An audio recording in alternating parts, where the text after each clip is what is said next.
All right, guys, so getting into the afternoon video, like I said in today's early video, I'm trying to do two videos right now. One in the morning, like early, finding the best lines for the day, and then a second one covering fantasy score and kind of whatnot like that. Because obviously in the morning, it would just be a waiting game while we're waiting for the fantasy scores to come out. So I don't want to wait too long and have our best props of the day go away. And I do just want to call out something from today's video as well. If you guys are playing in the Players Championship, got a lot of coverage for that as well for PGA DFS, fun stuff. But this is something I'm going to try to do a little bit more frequently as well.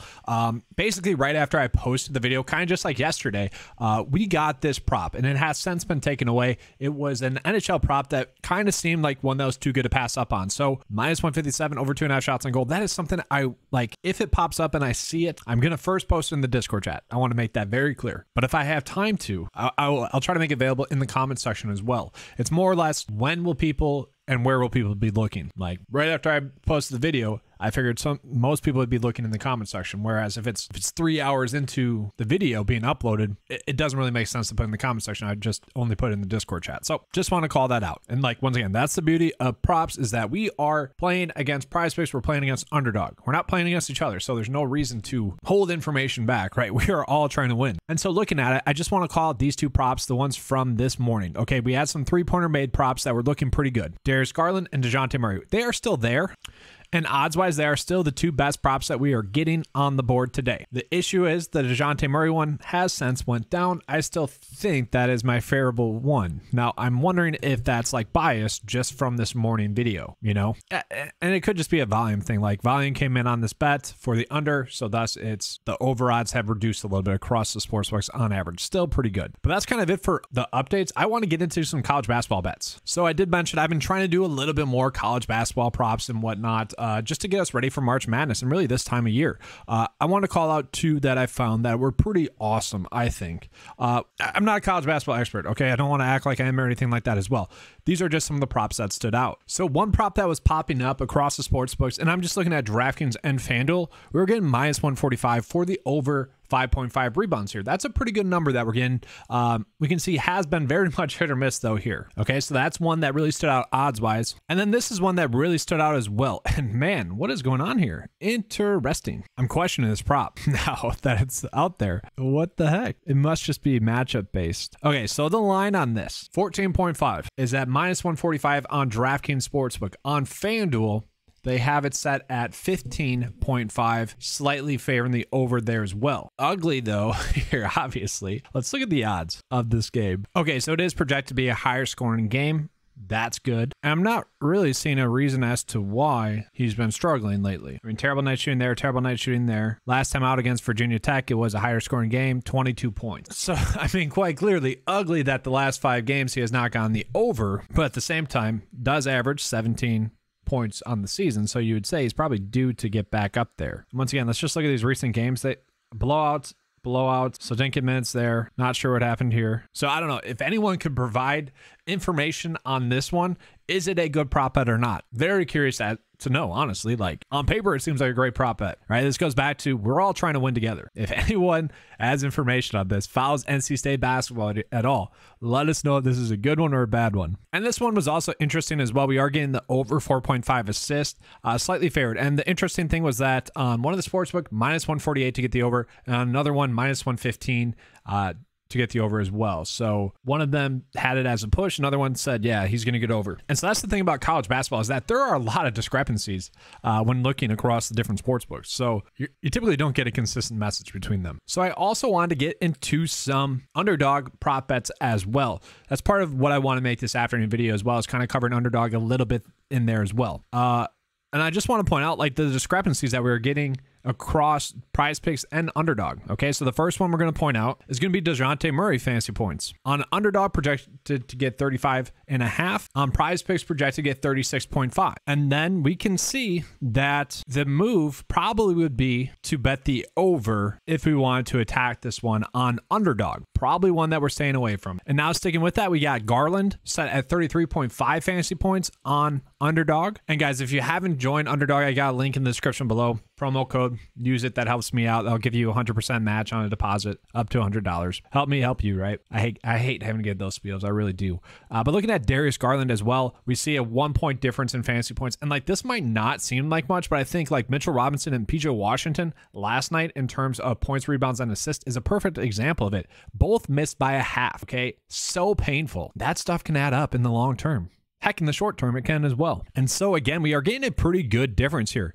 We're already seeing that the over is favored here on PrizePicks. So this is one in which we could make an over bet on Underdog. Okay, he's been rolling lately. And I'm actually curious with that game. Projected to be a close game. Obviously a tough matchup. Very interesting one there. Okay, so next we look at Brandon Ingram, 39 fantasy points on Underdog. We go to PrizePicks. We see it set at 40. Definitely been hit or miss. So let's see what he's projected to get. Projected to get 37 fantasy points. So this would be a situation in which we could do the under probably on PrizePicks. Okay, so this is all about us finding the best values on each site. And this is kind of like if you didn't want to look at the projections, this is a no research way that you could bet on these. Find the discrepancies between the two sites and go from there. Now, this is the big one here. We got Jason Tatum at 49.45 fantasy points on Underdog. We can see on PrizePicks as well, projected to get 51.5. So like, if you guys have a different feel for this, you could bet the over on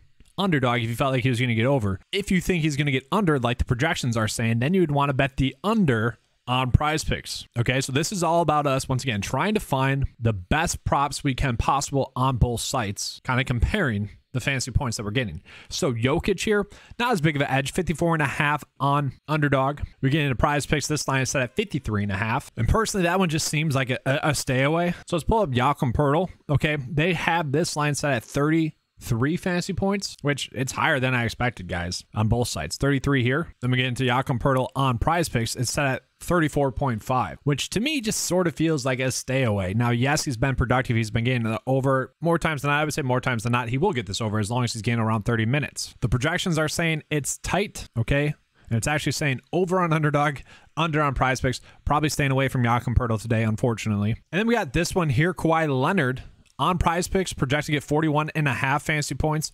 We can see, the PrizePicks line is set at 41.5. PrizePicks projection is set at, or just fantasy point projection is set at 41.2. So this would be a situation in which maybe we bet lower here for Kawhi. And interesting, they took this one away. Underdog took this one away. So that's a good sign for that Darius Garland over 2.5 threes. That's a good sign. And then lastly, Russell Westbrook, 32 projected points on Underdog. The PrizePicks line is set at 30.5, projected to get around 32. So that kind of just seems like a stay away. If we were going to bet on Westbrook, it would be over on PrizePicks. And so like in theory, if this is a good bet, indeed, we could also bet higher there. And like on Underdog, I basically use Underdog just to bet 3 like bets because the payout is better on Underdog than it is on PrizePicks. So like I'll literally just check both. We can do that. Basically, by doing that on Underdog, you can lose one more time before your break-even point, pretty much. So now let's just go ahead and check out the rest of the fantasy point props that we are getting. So looking at guys, like echoing this again from yesterday, like the Wagner prop that we got right before lock was just crazy. It was like 5, an edge of 5, which is pretty much saying his projection was 5 over what the PrizePicks line had it set at. That was just a number that was too good for me to pass up on. Now looking at it, we got DeAndre Ayton over fantasy points, a decent one, but we could see potentially why it might not hit because obviously KD's there. They're just trying to figure out maybe the continuity there for the team chemistry and whatnot. I could see there being less consistent play. Okay, we kind of saw it with the Brooklyn Nets there for about a week and a half there where it seemed like there was a bunch of random players going off. And that's still true quarter by quarter. Spencer Dinwiddie went off for like 2.5 quarters, and then Mikal Bridges went off for a quarter. I mean, that's basketball, but at the same time, want to see more consistency there. And I think we could see that with the Suns. Hunter as well, a decent one, like nothing that I'm going crazy with. We see Gabe Vincent make a slight amount more run. You could go with that. Like none of these feel like lock and loads. I do like Clint Capella over fantasy points as well. I kind of point out that with Clint Capella, he has been getting more minutes in 2 of the 4 games with the new head coach. And the only 2 games in which he only got like 25 minutes were games in which were back-to-backs. So these separate games, he has gotten more run. And so if he does get, let's say, 8 more minutes, it's going to be tough to see him not getting the over. And so as long as this game stays close, I think he does have a great chance to get over fantasy points at 28.5. And I do just want to reiterate this. Like, this is very much a bet on the minutes.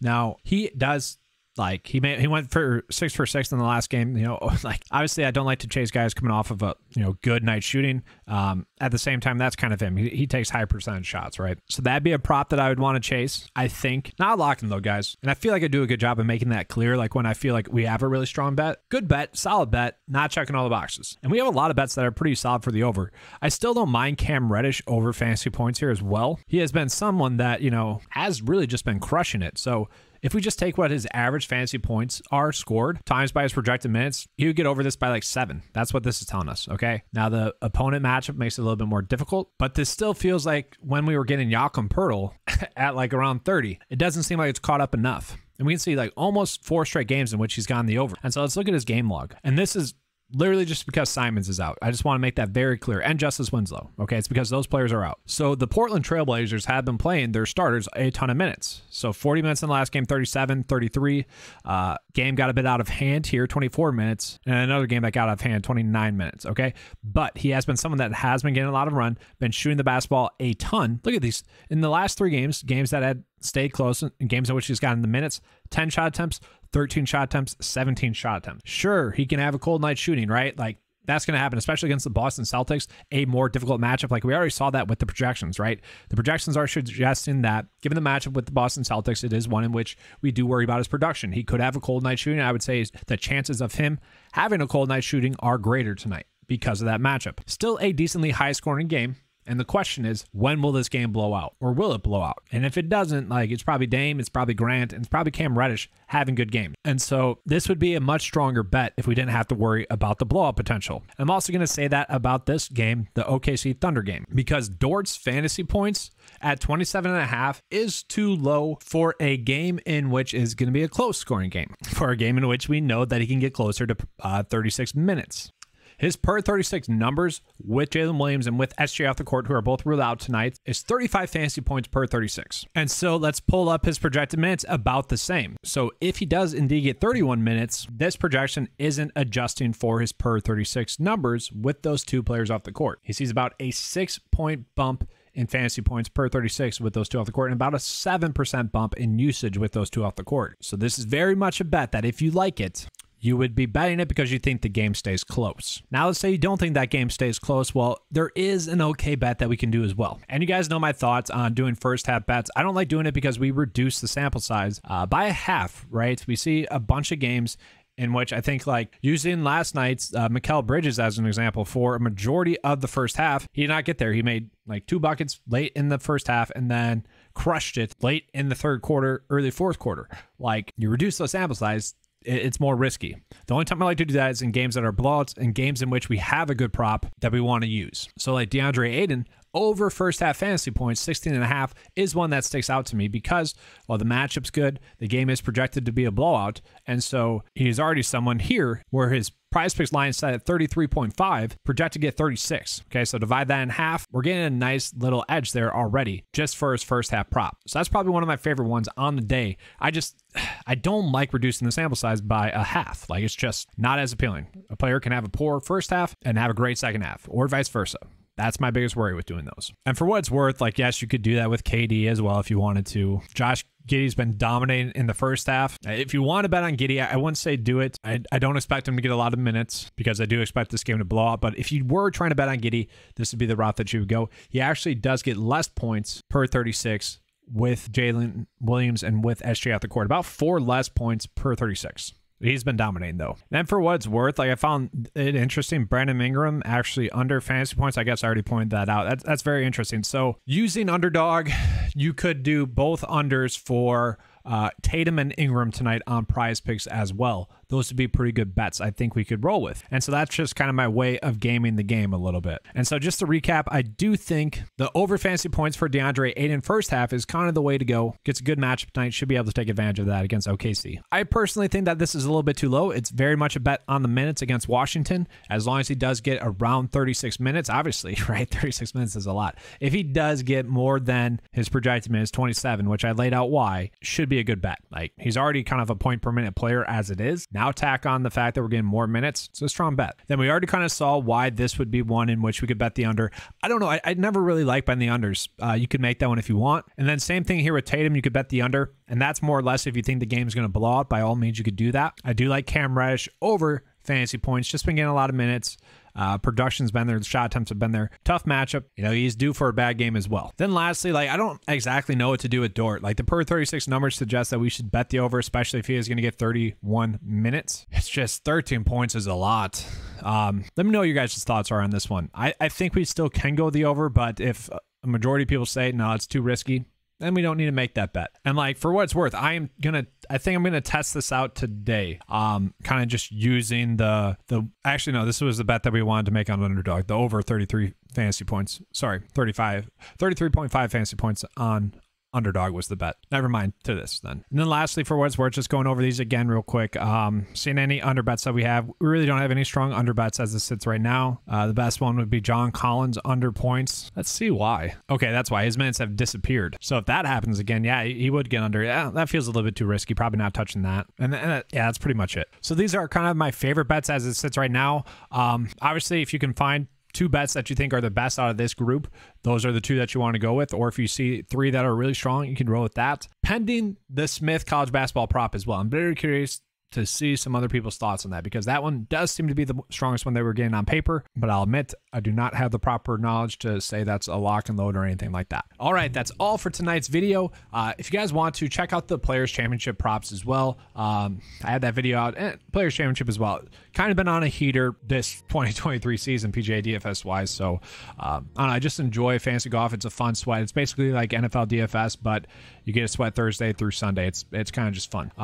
But check that out if you want to. If not, just give a like and subscribe. That helps the channel out. I will be going live on Occupy Fantasy YouTube channel here in about, I don't know, probably 10 minutes after this upload. So if you finish the video and we're live still, check it out. All right, thanks for watching the Top Good Slate. And as always, let's keep cashing.